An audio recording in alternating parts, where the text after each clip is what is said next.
warahmatullahi wabarakatuh. Berjumpa lagi dengan Tobat Nakal Official.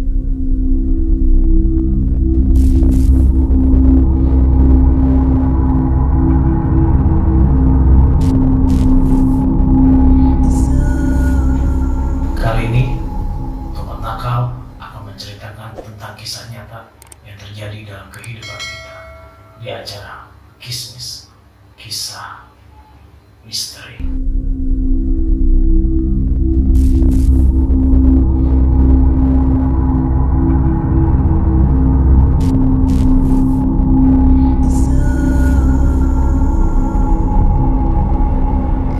Berjumpa lagi dengan gua, Abai, Tobat Nakal Official. Ini gua mau menceritakan tentang kisah yang terjadi dalam hidup gua dan beberapa tim, menyangkut dengan beberapa tim yang lainnya gitu. Jadi kisah ini berhubungan dengan ponakan gua yang hilang di gunung. Berawal di bulan Agustus, gua dan keluarga gua pengen pergi ke Bogor.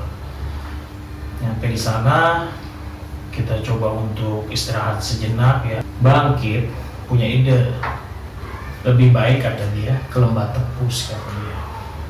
Katanya tempatnya enak dan jalannya nggak begitu terjal kata dia. Kira-kira 2:30 tuh kita udah menuju nih ke arah Lembah Tepus. Jadi tempatnya Mila, rumahnya Mila sama Gunung Bunder tuh nggak begitu jauh. Dan juga Mila dan anaknya Ipin ikut juga dalam rombongan kita nih. Jam 2:30 kita berangkat menuju Gunung Bunder. Nah, kita udah nyampe nih ke pintu gerbangnya Gunung Bunder, menuju akses jalan ke Lembah Tepus. Cukup makan setengah jam lah dari pintu gerbang sampai Lembah Tepusnya itu ya. Sesampainya kita di Lembah Tepus, parkir mobil, beres-beresin peralatan lah, kayak peralatan makan gitu ya, tikar segala macem, teman-teman di mobil, dan kita menuju ke Lembah Tepusnya. Jadi keluarga gua, Bang Iyai, Bangkit, Mila sama anaknya tuh jalan nih dari parkiran menuju ke Lembah Tepus. Nah, sesampainya di Lembah Tepus, nah kita tuh nyari tempat sih, nyari tempat buat kita stand atau standby di situ. Jadi gua memilih tempat dekat Batu Besar. Menurut gua di Batu Besar itu standnya lumayan enak, jadi agak-agak datar gitu ya, jadi buat naruh tikar pun enak gitu. Nah di sebelah batu itu kita stand. Setelah kita naruh peralatan segala macam, ya kayak tim gua ya pada berenang lah, melihat air jernih gitu. Termasuk ya Ipin juga berenang di situ, ponakan gua Ipin. Dan bagi wanita nih nggak ada yang berenang, hanya menjaga-jaga di stand aja, kayak masak-masak segala macam.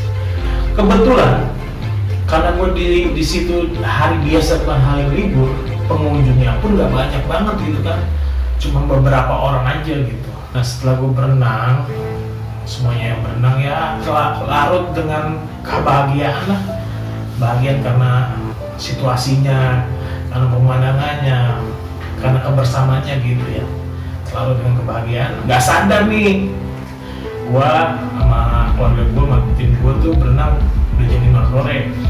Akhirnya kita memutuskan untuk mensudahi karena udah mau maghrib juga kan, jam 5 sore udah mau hampir gelap gitu kan. Oke, dari situ ada sebagian besar keluarga gue nih, kayak adik ipar gue sama suaminya nih, bilas di kamar mandi. Nah, ada yang sebagian besar ada yang ganti baju, yang sebagian besar ibu beres-beres, termasuk gue. Nah, gue beres-beres barang-barang peralatan masak nih, ya khususnya kayak piring sama sendok lah kan. Kebetulan di stand gue tuh, di sebelah stand gue tuh ada kayak aliran sungai gitu ya, kecil. Nah gue nyuci di situ. Nah kebetulan si Ipin ini, yang gue bilang ponakan gue ini, habis dimandikan sama ibunya, dibilas gitu ya, dibersihkan pakai baju rapi segala macam.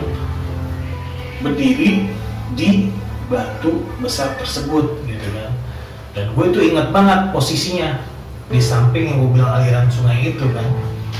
Nah di situ, nah gue sambil nyuci, gue ngomong nih sama Ipin, karena gue tahu nih si Ipin ini anaknya super aktif lah, hiperaktif gitu ya, super banget lah. Jangankan gue, ibunya aja udah geleng-geleng kepala untuk mengurusi si Ipin nih keaktifannya gitu kan. Nah gue ngomong sama si Ipin di situ tuh, Ipin jangan kemana-mana ya, Ipin tunggu sini, udah gelap, Ipin tunggu sini. Dia cuma jawab iya gitu doang gitu.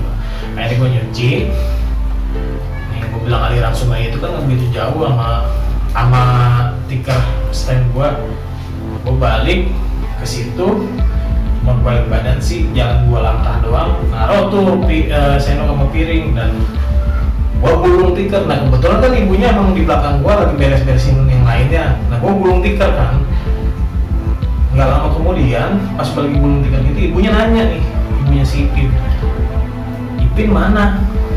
Ya, terus gua jawab, itu tadi di batu, gua bilang gitu, itu di batu si Ipin. Nggak ada. Nah gua kaget kan, nggak ada. Soalnya gua mikir kenapa gua bilang kaget gitu.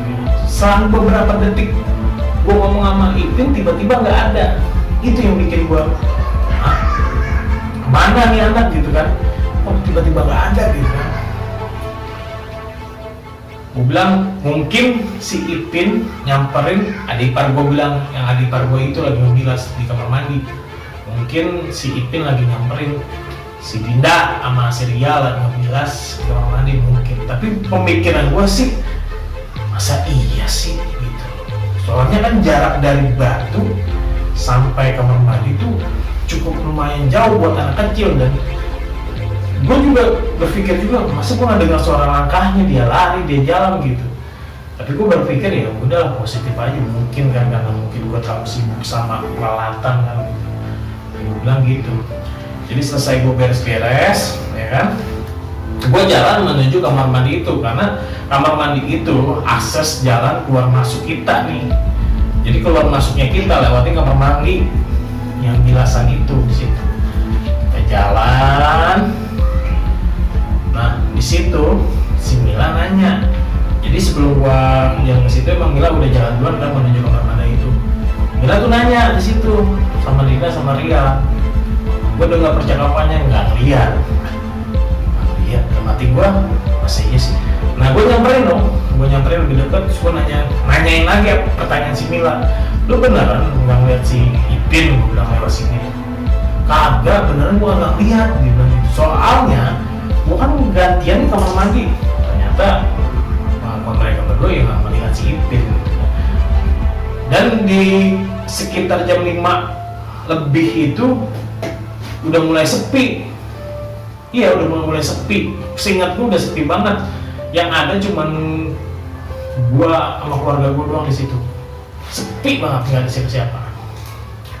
Nah itu udah mulai sedikit-sedikit panik tuh ibunya. Udah mulai panik gitu. Ini anak mana gitu. Udah mulai gelap, pakai ngilang gitu kan. Tapi kita belum curiga nih Ipin hilang kenapa-napanya. Pokoknya intinya Ipin ada di suatu tempat, mungkin dia lagi kemana-mana karena hiperaktifnya dia kan. Ya udahlah, gue bilang. Tapi gue berpikir di situ tuh agak aneh. Gue juga berpikir positif lah. Nah, di situ gue coba untuk ngebagi tim ya, 3 gitu, bagi tim 3. Nah si Bangkit gue suruh nyari ke bawah. Ibunya gue suruh nyari ke parkiran mobil, mungkin ya anak udah pulang ke parkiran mobil ya kan.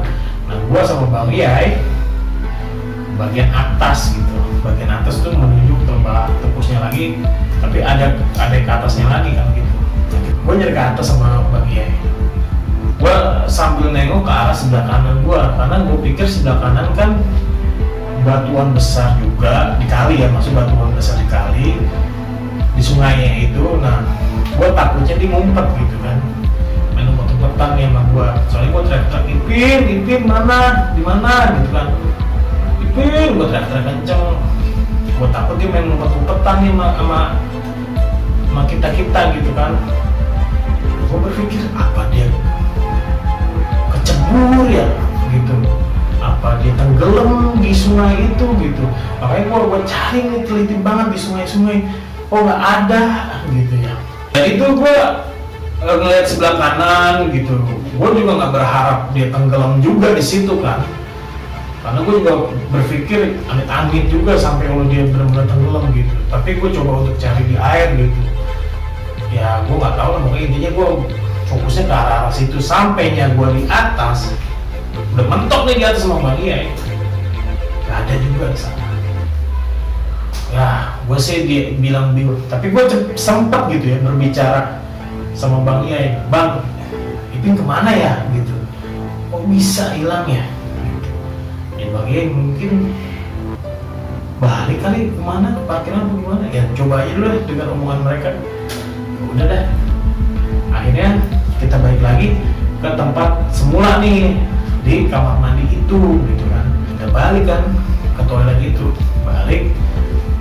Pas gua udah sampai, nggak lama kemudian Bangkit naik ke atas.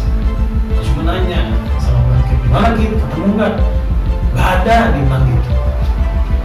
Lu udah cari belum di sela-sela batu apa di mana-mana? Nggak ada, udah gue cari-cariin. Gue udah di situ udah mulai, udah